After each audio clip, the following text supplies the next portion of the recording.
Hello, my friends, and happy spring. What a beautiful day it is. Okay, it's a little cold out, but it's still springtime, and that's all that matters. Amen. We've got through the winter, and now it's time for springtime. New life, new growth, new hope, new possibilities. It sounds like an Easter message. No surprise. We are 1.5 weeks away from Palm Sunday and Holy Week. You're all going to receive a letter from me pretty shortly which describes Holy Week for you. This year, we're doing all of Holy Week. It's going to be a full week, and it should be. This is our holiest week of the year. This is the opportunity for us to celebrate all of our traditions and recall the roots of our faith, and to proclaim that good news that we find when we come out of the desert, we get to the cross, and we discover that powerful truth that God's love is universal, God's love is for you and for me, and God is ready to walk this walk with us in our life going forward, that we'll never be alone, never abandoned. So some exciting things are happening during Holy Week. Palm Sunday will be, Palm Sunday, but we've added pony rides for the children, and we've had palm crosses that we made this coming Sunday. And then on Holy Week, we've got Maundy Thursday. We'll be washing one another's feet. What a beautiful act of love, but also an opportunity for forgiveness and healing for us to offer as a community and as individuals. And part of that will be the agape meal, and then we're going to strip the altar, and then we'll start our prayers for the night as we all take vigil at home or here at church, trying to stay awake with Christ. Good Friday at noontime and 7 p.m. we'll have our Good Friday services. At 4 o'clock on Good Friday, we'll do Stations of the Cross outdoors, and our Stations of the Cross are being drawn. That is, they're being colored right now by our young people. And then on Easter Saturday, which we call Holy Saturday, on that morning, we have our Easter egg hunt.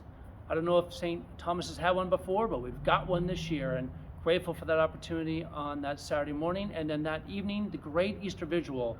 And this is the big 18 hours. This is where we get together and we celebrate darkness to light. We give thanks for the word, the written word that we know is our scriptures. And then we celebrate baptisms. And then we celebrate the first Easter Eucharist.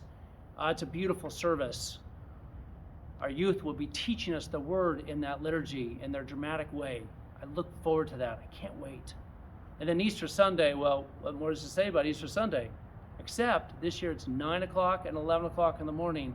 Full service at both. So you just choose the one that's convenient for you and your family and your friends and relatives, and join us. We look forward to having all of you with us on Easter Sunday morning. I come from a tradition where when we approach Easter, it's a time to give thanks. And so I invite you, all of you, if God has been generous to you and your family this first part of the year, I invite you to be generous to the church and make an Easter offering to the church.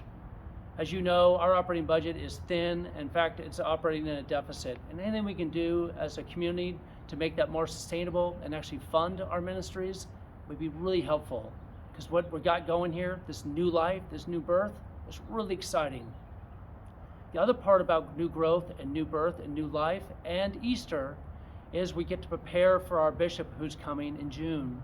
And so I'll be launching on April 23rd with our first class called Episcopal 101. This one's for anyone who's new to the Episcopal Church, new to St. Thomas. Oh heck, this is for anyone who's been part of the church for years. What a great opportunity to come together and review over several Sundays, about 5 classes that review the fundamentals of our faith and get to know each other and get to ask all those questions that you've always wanted to ask. And then at the end of that process will be an invitation to anyone not only to join our church, but also to be baptized or be received or be confirmed by the bishop. A lot going on at St. Thomas right now. But for today, I want to give thanks for you as we enter the spring season and we celebrate new life and abundance.